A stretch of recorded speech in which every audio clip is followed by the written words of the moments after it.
Today, we're diving into the world of 3D printing, and I'm so excited to introduce our guest today. Our subject is a true trailblazer in the world of digital fabrication and hands-on learning. He's a talented content creator who has dedicated his channel to empowering beginners to bring their ideas to life. As the face behind the popular YouTube channel, My3D Print Lab, he's the one helping students and teachers alike unlock the potential of 3D printing. His work is so impactful that he's being featured at the Georgia Educational Technology Conference's inaugural Creators Row, which is a dedicated space for content creators to share their passion and expertise live from the conference floor. With over 11,400 subscribers and 91 videos, his channel is a fantastic resource for anyone looking to get started. Our guest today is Mr. Eric Baker. Eric, thanks for joining us. Thank you so much for having me. All right, so I got to ask this. That was off of research. Did I get anything wrong in the intro? I'm going to get your permission to use that in future videos. So Okay, that was awesome. You're welcome. Yeah, I'll clip it out for you. You can clip it out or something like that. We'll get it out there for the world to see. I love it. So, how you doing today? Let's start with that. Doing very well. Thank you again for having me on here. You doing well? I'm doing great, man. Doing great. We're excited to have you coming in and doing the whole thing with us.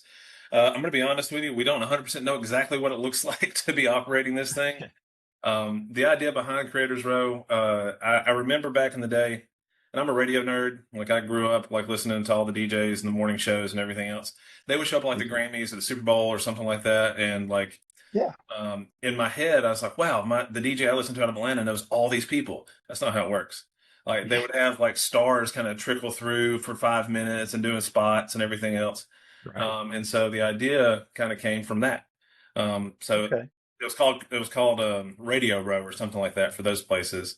So why not do something similar for content creators and give them a space to kind of advertise themselves and also kind of cross promote the conference as well. So that's the idea here. We're going to see how that manifests. So kind of what you're getting yourself into. Okay. So tell us a little bit about yourself. Who is Eric Baker? What's he about? What's he got going on over there with My3D Print Labs down in south of Griffin?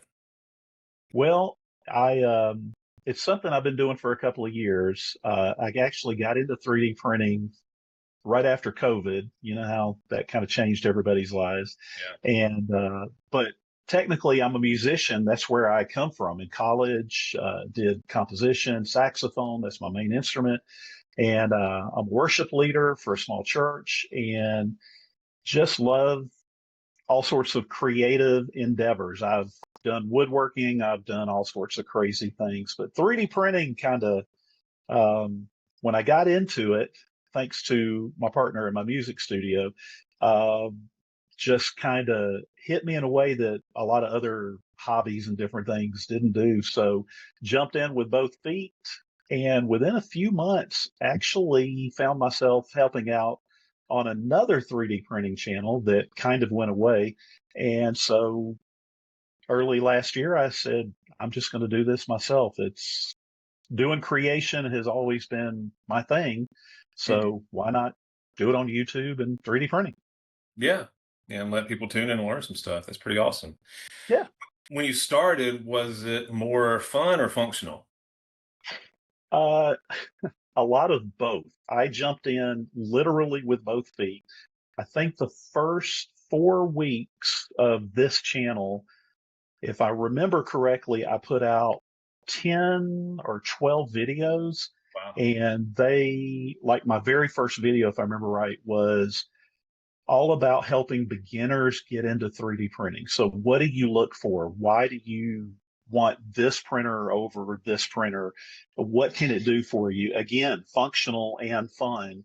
So, that has always been my thing. My wife is a teacher. She goes to the GaETC every year, and just I've just always enjoyed helping. Also, my church and just providing some educational content. There's a lot of fun stuff too. I mean, I Oh, don't yeah. know if you can see all of this back here, but I have stuff that, well, if you ask my wife, we have stuff everywhere that we don't need, but there's a lot of 3D printing stuff around here, and I enjoy it. Yeah. So, like, whenever you started out, have you been able to kind of cross over some of the 3D printing stuff with your either your emphasis in your worship leadership or your the music studio that you work with? Have you brought any of those commingled the fields a little bit, I would say? I have done my best to do that at the music studio. My partner has continued to 3D print, so he has stuff everywhere as well.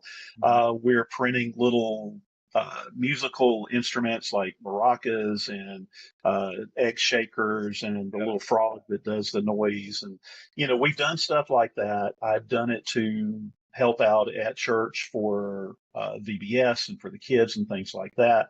And that's something that I just really enjoy. I mean, I have every Christmas, I printed a couple of years ago, I printed out over 500 little toys that we took to some local children's homes and different things like that. So, it's one of those giving back things. And of course, I did a video and challenged a lot of other people to do it and was really surprised by the response. It was cool.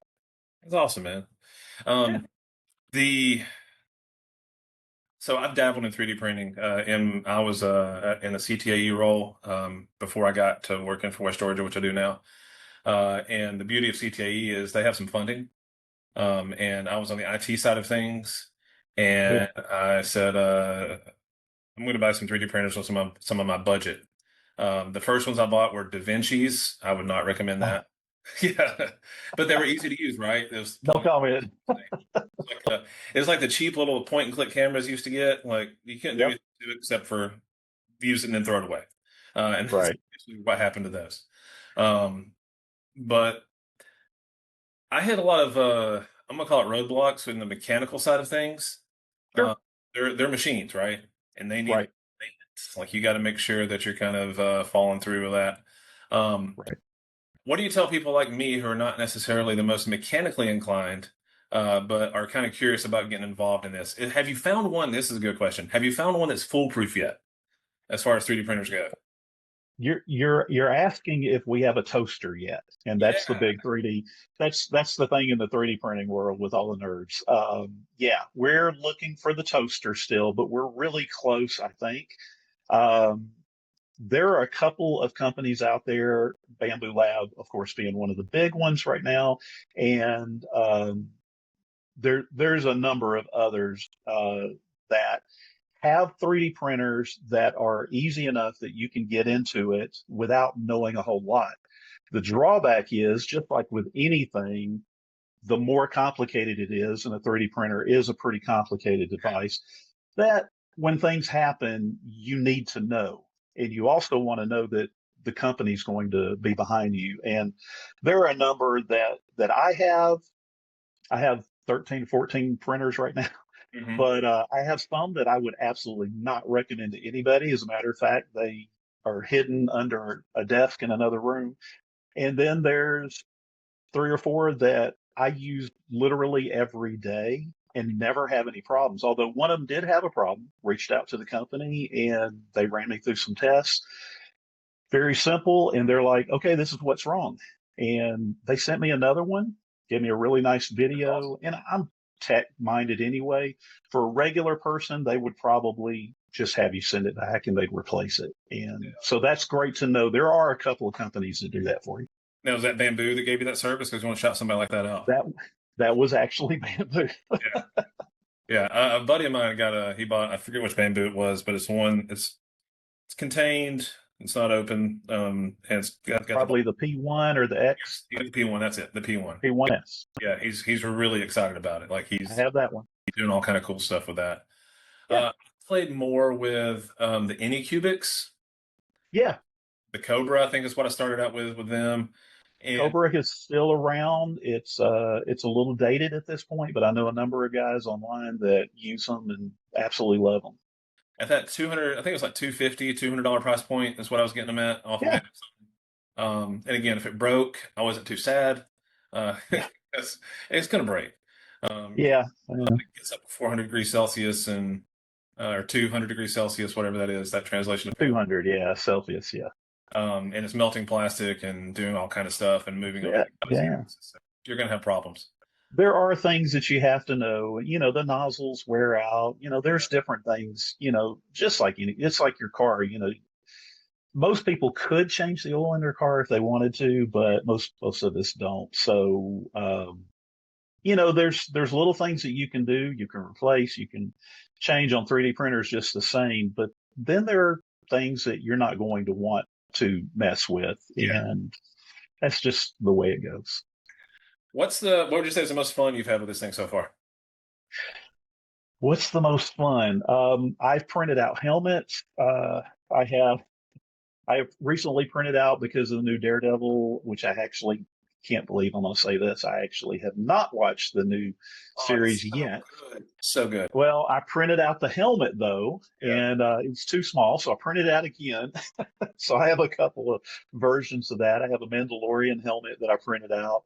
I love printing out Star Wars stuff and things like that. The most fun though is just when I print something, especially for my wife, and it's a lot of there's articulated stuff that moves and does all this different things, and I love doing those because she'll take them to school, and then she'll come home and she's like, they will not stop touching it.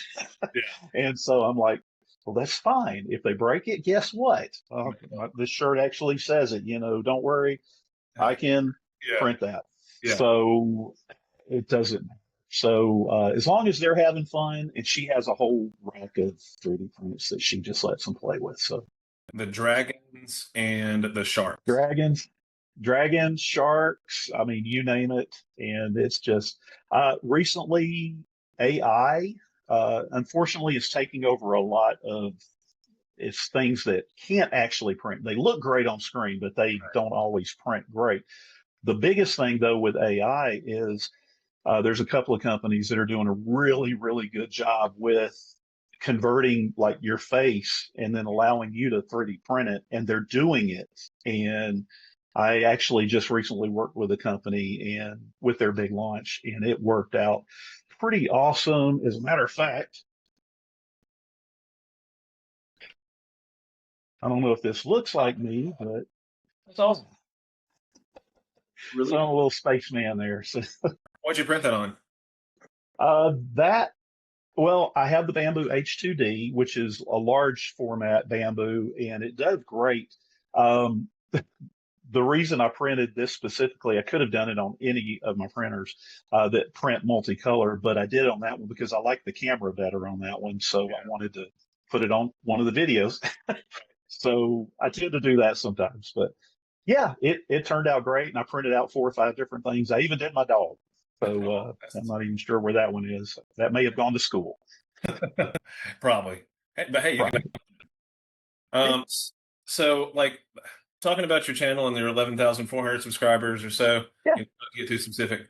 What kind of relief do you feel like you've gotten out of YouTube and putting your stuff out there for the world to see? Like, made any friends? Like, you made any connections or anything notable come through there? Um, I mean, there are other channels that I definitely have reached out to. I know I was in a like last August actually, I was in a car wreck, and Oh no. um I needed to put out a video, but I couldn't really do a whole lot. So I just made the decision I'm going to remind people there are all these other channels. And when I did that, I was really shocked that a number of the bigger channel creators responded on my comments and said, thank you so much. Hope you feel better.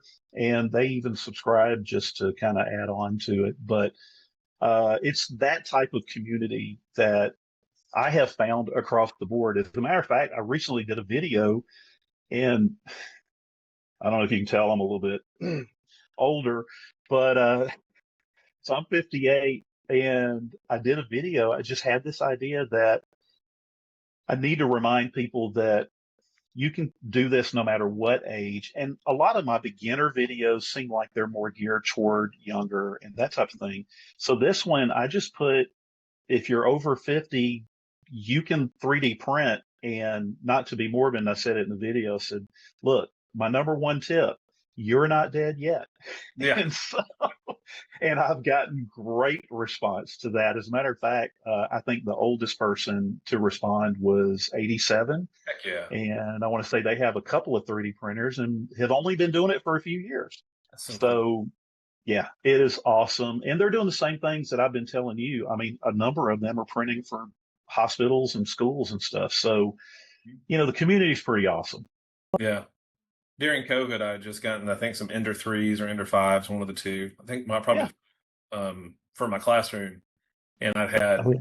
four of them, and I made all kind of Oh, the face masks and 3D printed those. yeah. Got the Right. plastic sheets and sent those out. Yep. I had like my kitchen in my house had turned into like the 3D printing station, and it just ran Yeah. constantly. Yeah. The Ender 3 was the one that we recommended up and I think everybody recommended up until just a few years ago. And Bamboo came out and kind of flipped everybody on their head.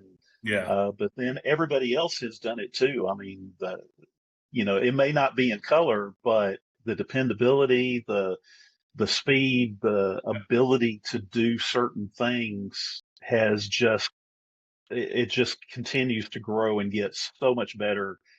Almost every month you'll see somebody come out with something new. So there's so many different companies, and I hate to just say the name Bamboo, but that's the one most people is going to recommend or recognize. and I prefer that stationary bed over the one that raises and lowers all day.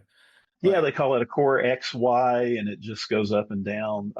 Bamboo does have the A1s, and those are, believe it or not, probably more popular than the others because of the price point. mhm. And they call those bed slingers that go back and forth Yeah, because the bed slings back and forth. But sling your um, yeah, and that's the problem that you could, it won't hopefully sling your print off, but you don't get quite the quality sometimes. And believe it or not, I really believe that those A1s may be some of the best selling printers out there because of that price point. You can do full color like something like this, just like you would on the other ones that just go up and down the Core XY. So there's a lot to it. And a lot of print farms use those A1s. So there you go. yeah. I want one. I'm trying to think of a justification for it. But Because you can. exactly. Uh, so I do I'm not the best one to talk to about yeah, that. lasering stuff here. Yeah, me too. One of my side hustles to my side hustles. Yeah. Make stuff Yeah.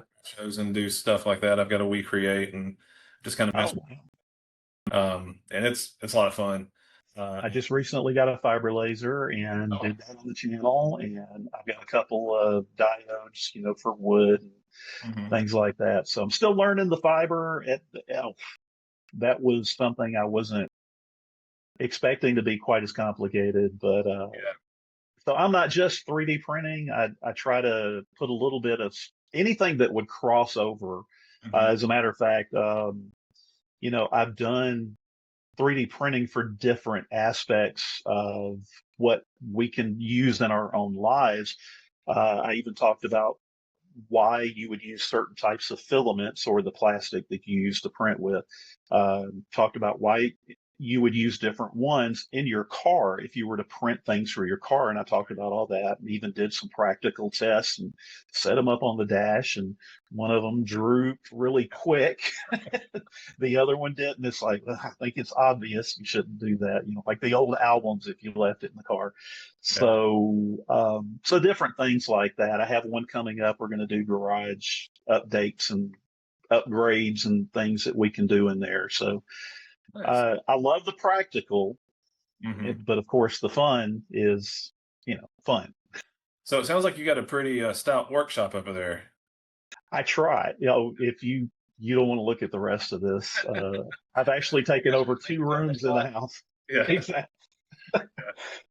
Yeah, that's why I do these things in the house and not in the shop work. Because yeah, Oh I yeah, got my shop is all woodworking, so got yeah, my lathe and everything in there, so no room. you got your own makerspace set up. I try. You can start selling subscriptions to that place. Uh, Uh, no, you only come here. you don't let other people play. There's no room.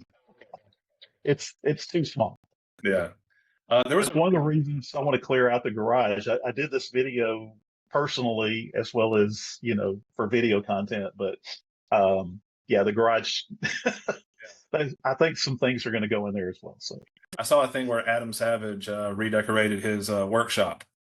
Um, yeah, it YouTube. still looks like a mess, but Oh yeah, yeah. But he like went through and organized it, and like took him like 3 months, and he was yeah, like time-lapse cameras and kind of like as he was working on it, and right.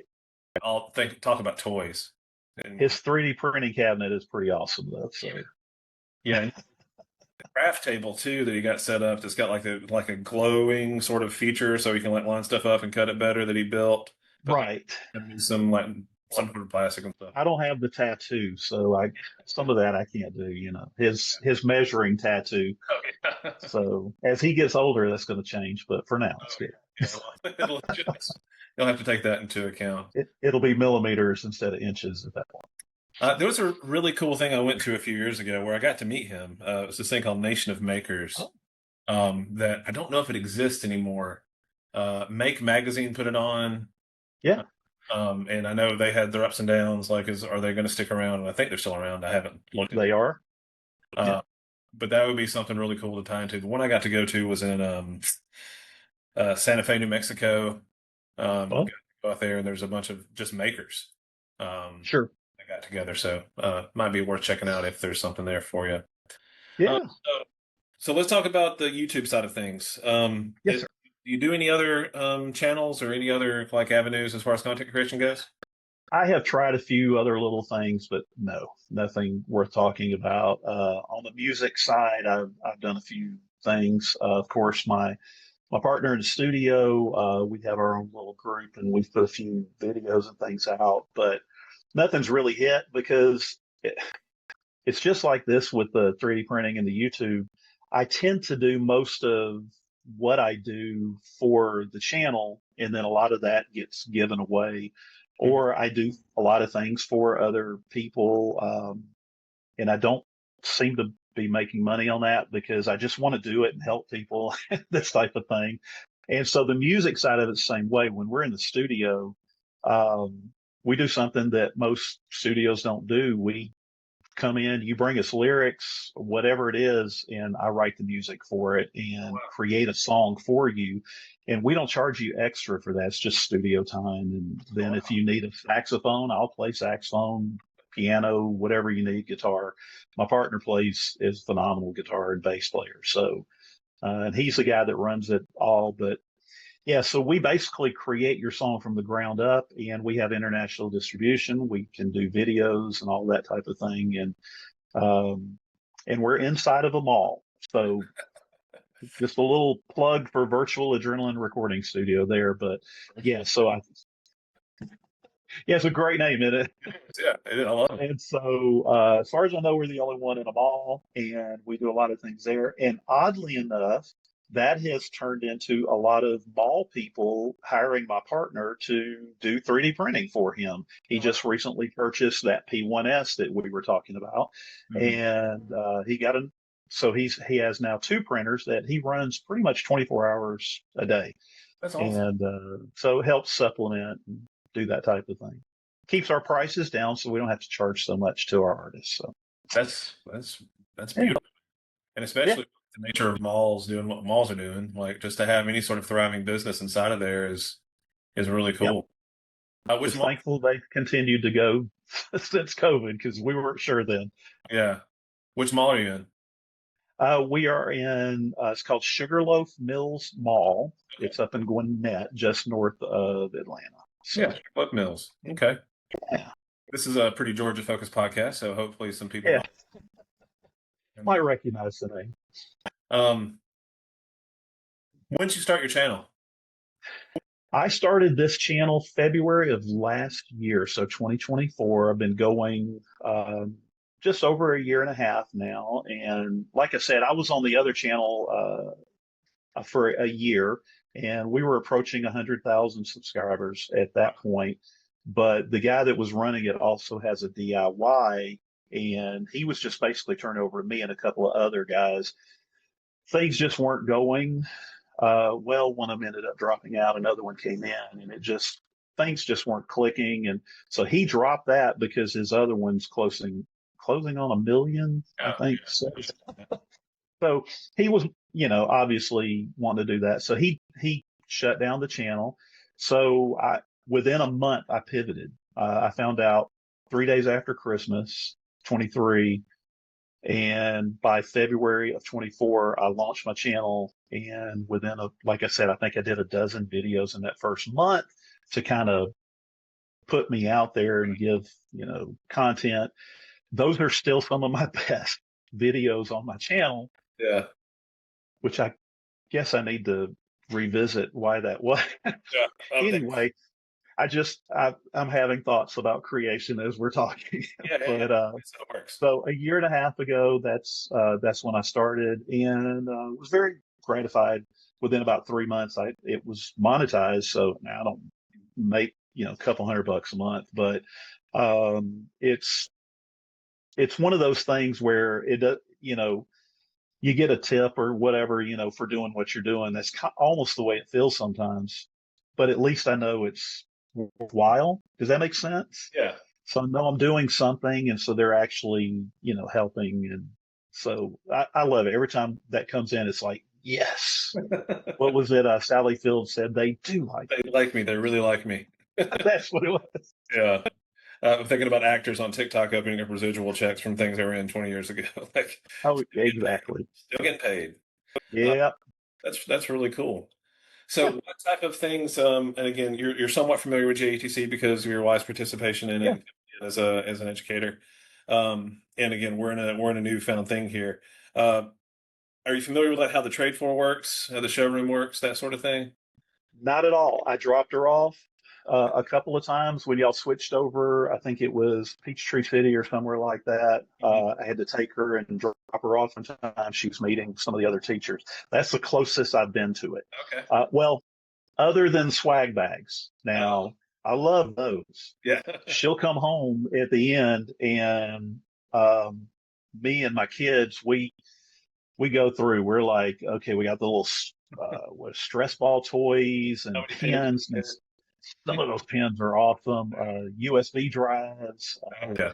So she'll have T-shirts and different things like that. So, and I've been thinking through in my head, it's like, what can I do that would be cool? So I'm not really sure yet, but So the way we're thinking about laying it out is we're going to provide some yeah, space, like and some time to sure, set up where you can kind of participate on the trade on the showroom floor, and bring your camera equipment, mics, whatever you've got that you can kind of come in and be able okay, to people. Or you can just cruise. Like you can go around, talk to vendors, and you can, maybe interview them for a quick little spot or something, and kind of discuss whatever it is that you're about. There's plenty of okay, 3D printing vendors show up to this thing too, so you're going to have a short okay, to talk to, and kind of have some relevant content that you can kind of come back and create. Um, okay, so yeah, as far as doing that, like just the opportunity to kind of get out there and talk to people, or if you can, like, you'll even be plugged into the sessions. If you want to go to some sessions, if there's anything that you see about 3D printing that you want to go check out, like awesome, you've got full run of the conference. You, man. Thank you so much. hey, thank you. Like we'll send you, Yeah, like we'll get you in there, get you registered, so you can kind of come in there. The showroom, I'll let you know. Even for those listening, it's open Wednesday afternoon or Wednesday after the keynote, okay, 5 o'clock. Then it's all day Thursday, and it's nothing Friday. So you okay, can. So, but again, you've got, like I said, full run of the conference to talk to whoever you want to talk to.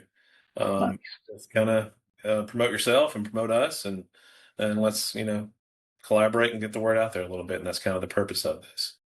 awesome. Sounds great to me. So Yeah, yeah. I'm excited again for not knowing what we're doing. I'm pretty excited about it. I think you're doing good. Sounds like you got a plan at least. We've got concepts of a plan. um, so, is there anything in particular you're looking forward to from what you can tell or what you know about GATC and the conference? I'm really looking forward to seeing how involved teachers are with 3D printing. I think this is something that is now I've been looking forward to 3D printing since the first home ones hit right around 2010, Mhm. but it's only been in the last probably 8, maybe 10 years that it's something that I feel like could be viable at home. And then of course, a lot of it moved into education space. So I just really want to see how teachers are using it and maybe give some ideas. I know my wife has me come in. I do different things occasionally, but especially every spring for the last couple of years, I've been the 3D printing guy at the what do they call it? My mind just went blank for Career Day. Okay. Man. So but yeah, so I've done Career Day. I've been the 3D printing guy a couple of times for that, just showing the kids what can be done and how you do it.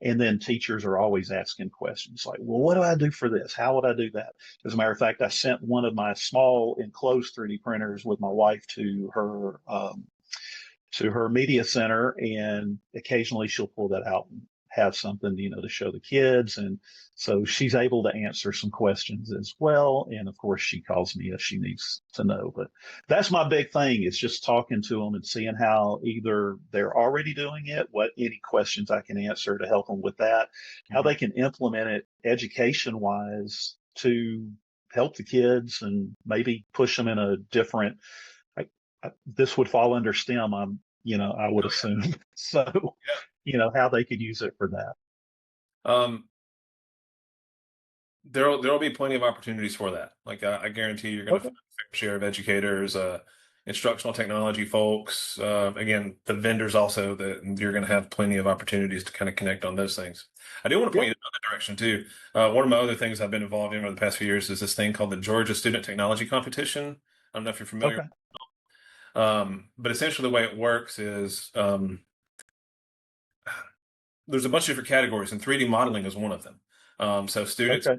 like 3 through 12, so third and fourth grade compete against each other, fifth and sixth, and so on. And they design something cool.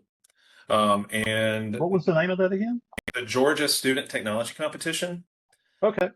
If your wife's school has third, fourth, and fifth grade, I'm assuming, Yep. school, they may participate in it. The way it works is there has to be a local one at the district level. Then there's a regional one, typically done by the RISAs. Like you've got the Griffin RISA Mhm. probably near you. Sure. Yeah. Going to state. State this past year was held in somewhere down in your neck of McDonough. Um, McDonald. Yeah.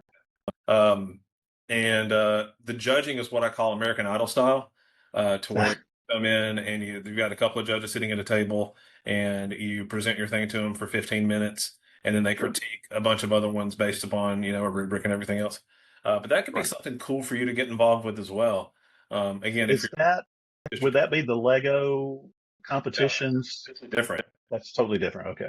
Um, Because my wife has done that. So, at the Griffin Risa level, I know you could probably find. I don't know who the tech person is down there. I should know, but I don't. I know you could probably get some tie-in there. Their competitions usually around January, and if you want to see some really cool kids doing some really amazing things, um, yeah.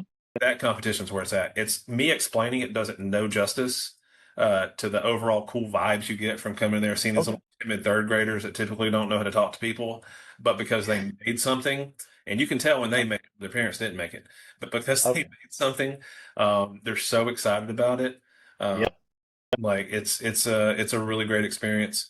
And I do know the student technology competition, they have a presence at the conference. So Okay. that's a good I that's a good, definitely talked with them. I uh, just pulled up the website that looks like they're doing it March 14th this next year. yep, that's for the state competition. Okay. And it's as far as volunteering opportunities, they always need judges. And since your Cool. specialty would be 3D printing, if you've got time on a Saturday, it's not a bad way to spend your day hanging out with some really cool kids. Yeah. Sounds awesome. Thank you for pointing me to that. I'll definitely check that out. Yeah, it's what I love about doing this, man. Yeah. Building those connections and building that community out a little bit more and kind of get Oh, some. yeah. Um,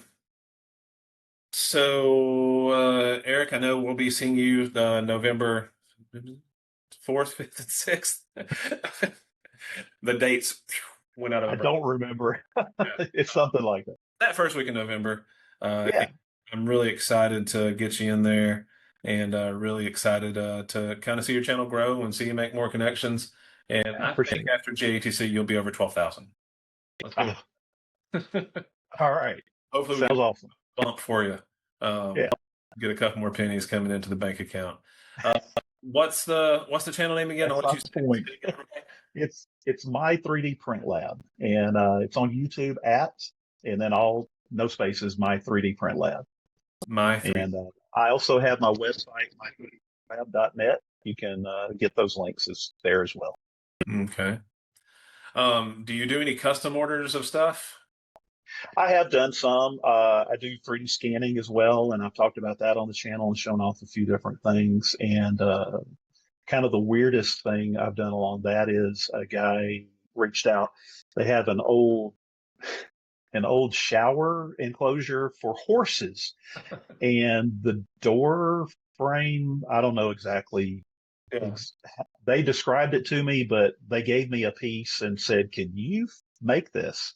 And 3D scanning just didn't do it justice. So I had to create it from scratch, and that's it. I also kind of have some tutorials on my YouTube channel as far as helping people learn different ways of doing that. So not Great. an expert by any means, but it's fun, and that is always the magic. If you can take an idea and create it on the computer and then 3D print it, even if it's not perfect, Mhm. it's just like you were talking about with the third graders. When they've made it, they can talk, and and you can just see the excitement on their face.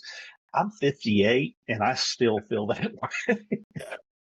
Yeah. Like it's that when something hits right, you get those.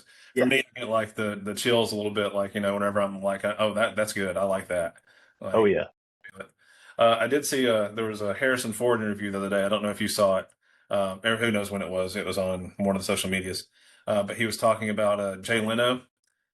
He said, "Well, Jay Leno was The telling, 3D printer. Yeah. yeah, the toilet seat. I did. Yeah, And the lady was shocked. She's yeah, like, "Are you gonna spit on that?" He's like, "Yeah." He's like, and he just looked at her like, "Seriously? yeah, Yeah, that's yeah. what it's all about." But he said the funniest part. I actually told my wife about this. The funniest thing to me was that he said he remembered Jay Leno mentioning 3D printers years ago, Hmm. and when he asked him about it, he said Jay took the idea and ran with it in ways I never thought possible. Yeah, Jay's a mechanic, And so yeah, exactly. Yeah, that all those cars he has and everything. So I could just imagine, that he just went kind of crazy with all the ideas. and what 3D printer does Jay have?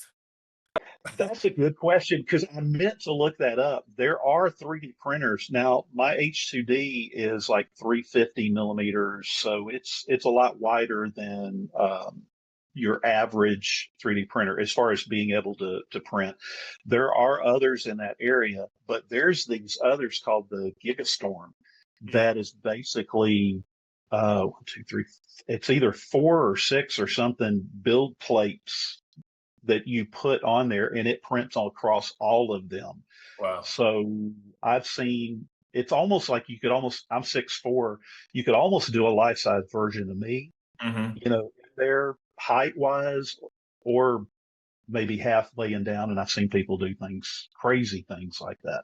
Yeah. So, I remember one person that I saw was on a PBS news hour or something like that, and it was oh in yeah, space. And it was like they were 3D printing a wrench, and it was in like this vat of something, and yep. like it wasn't liquid. I forget what it It's was. going to be gel. Yeah, it was a gel substrate, I believe, is what they were using for support so that it wouldn't, because the way a 3D printer lays down the filament, you can almost imagine like it putting down wet spaghetti. Mhm. So it goes down, and then you lay it on top. It goes either or back and forth, however you have it print. And that wet spaghetti is just going to fall over if you start going off on an angle like this, and it's just going to fall down. So they need that gel like that to provide support for it.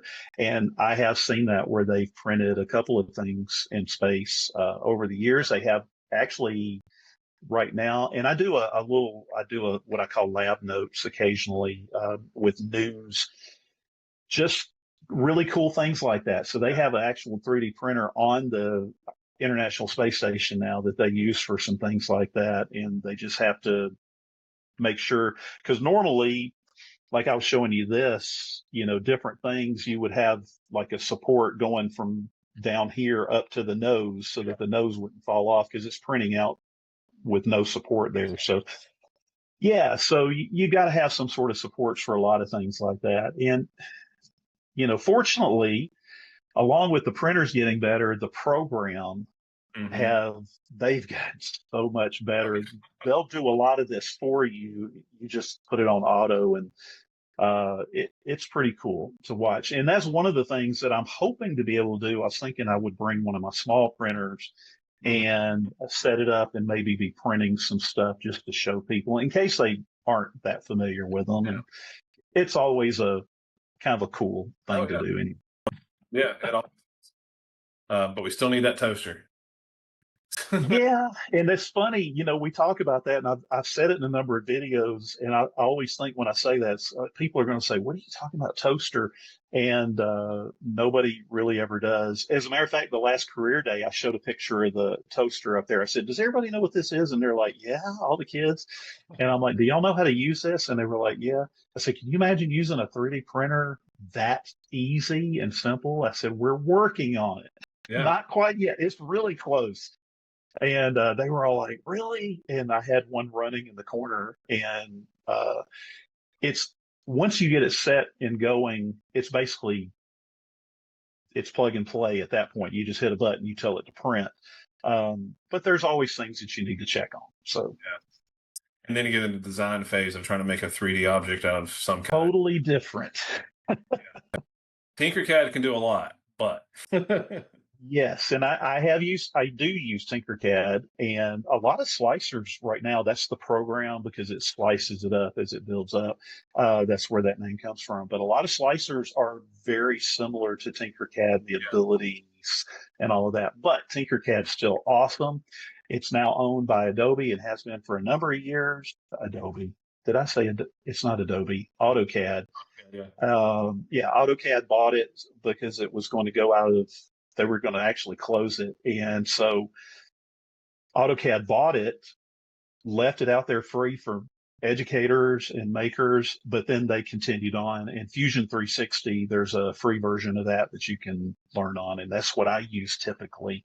Yeah. So, and that's way out there. I know I can make just about anything I want, and I probably only know about 10% of it. Yeah. So it's very complicated Yeah. if you let it be. There's a content creator I've seen on TikTok, and I can't think of his name right now, but he does 3D printing stuff, and he showed me all kind of cool tricks that you can do inside of Tinkercad. I've I known watch a lot of them too. stuff like, but the way he did it, like I was like, oh, that's way easier than what I've been doing. Exactly. All right, well, Eric, I Yeah. appreciate your time, and I can't wait to meet you in person and Yes, sir. Me too. finagle our way through GaETC, and just really, man, it's just about going and meeting people. That's all it is, Yeah.